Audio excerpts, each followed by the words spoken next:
switch. Let's fuel pump on. There we go. Fuel pressure is up in the green. We're going to carb heat is off. Primers required. 1, 2, 3, 4. We're going to do half one. We're going to grow on. We'll go throttle, 1/4 inch. Clear prep. Left mag. Push to start. Alright y'all, welcome aboard. My name is Jermaine Bibb, a pilot based out of Bowman Field in Louisville, Kentucky.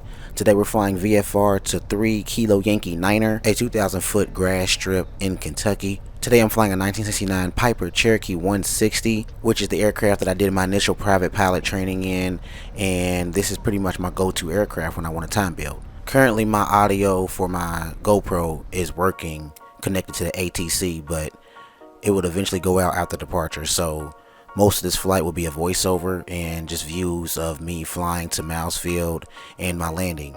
So if you're not already subscribed, go ahead and subscribe, and if you like the video, give me a thumbs up. Any comments after the video's over, definitely feel free to leave them below. Enjoy, and no limits.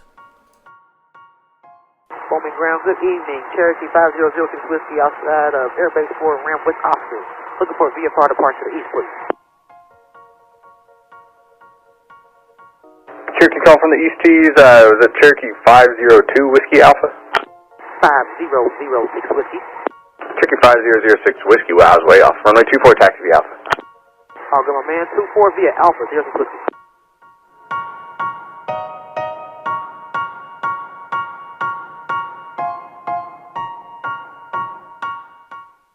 Bowman Tower, good evening, Cherokee 5006 Whiskey, hold it short at 24, ready for departure. Cherokee 5006 Whiskey, Bone Tower, left turn approved, runway 24, clear for takeoff, Cirrus, 8 miles straight in. 24, clear for takeoff, left turn approved, 06 Whiskey.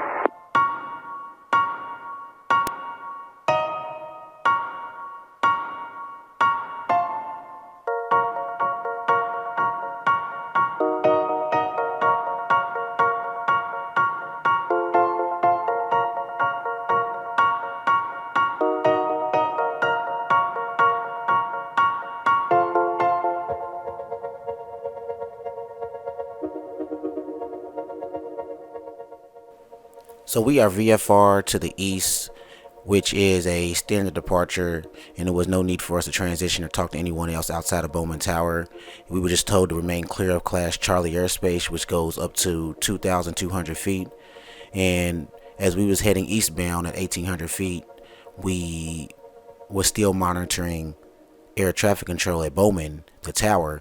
And I think it's pretty cool to catch little engagements like these with hot air balloons, because of course if you're VFR, you want to be aware of everything in your vicinity, especially something as small as a hot air balloon.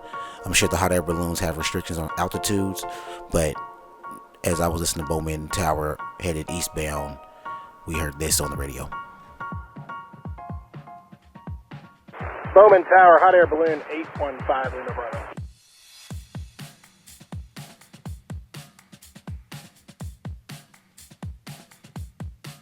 Last call, was that November 815 Lima Bravo?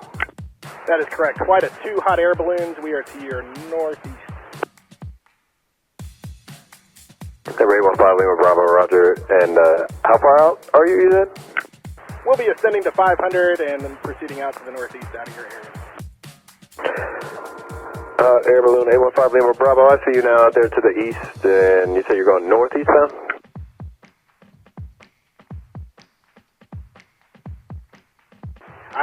Correction, we're heading a little bit south. Copy, that'll work. That keeps you clear of my center line, and I see you. Just, I'll keep you advised of any traffic I have. 815 Lima Bravo, thank you. Miles Field, the 2,000 by 75 foot grass strip runway, is in Shelbyville, Kentucky. Well maintained, well managed, very, very nice owner, and as I said before, flying in for a barbecue. So for the people who have never flown into a grass strip or private airport, first thing you need to do is, if it's a private airstrip, you need to reach out to the owner and make sure that it's okay. For this event, it was a public event, public invite. He had this invite on Facebook. As I said, just take advantage of something like this, as I like to do from time to time when I am available. and you reach out, and normally they have a unicom, and this airport's actually on the 4th flight sectional. They have a unicom or a frequency that they use for approaches and for the common traffic that will be landing at the airport. The runways are 23 and 05. 05 is an uphill runway, so that is a runway that I've landed on before at this airfield. And so it's uphill, very safer to land. When you're taking off, you use runway 23. And if you watch the next video, that video will show me departing Miles Field and headed back to Bowman Field.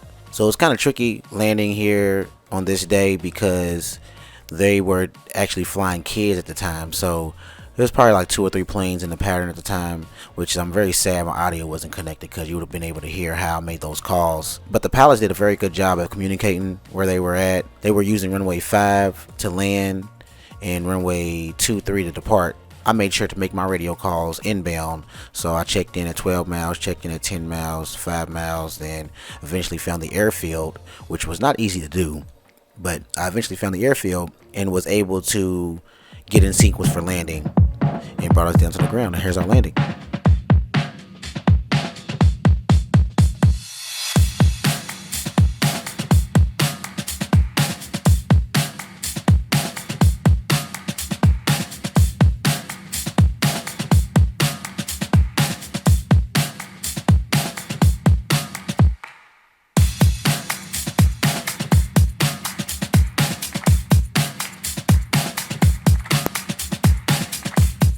Of course, on a grass strip runway, you want to do a soft field and short field landing.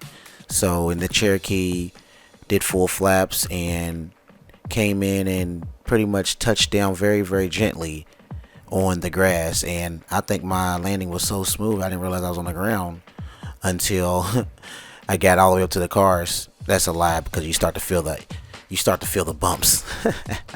You start to feel the bumps in the terrain and everything. But I would just say it was a pretty smooth landing. So stay proficient at those, because you never know when you want to fly into a grass strip airport. If you don't feel comfortable flying into airports that are grass strip or short field, definitely take a proficient pilot with you. There's nothing wrong with having somebody tag along just so you can practice safe measures and tendencies and everything. This was a good landing and this was a great flight. I really enjoyed myself. Stay tuned for the next video where we depart Miles and head back to Bowman. No limits, expand your horizons. If you're not subscribed already, subscribe. If you like the video, give me a thumbs up. And if you have any comments, go ahead and comment below. Short and sweet for y'all. See ya!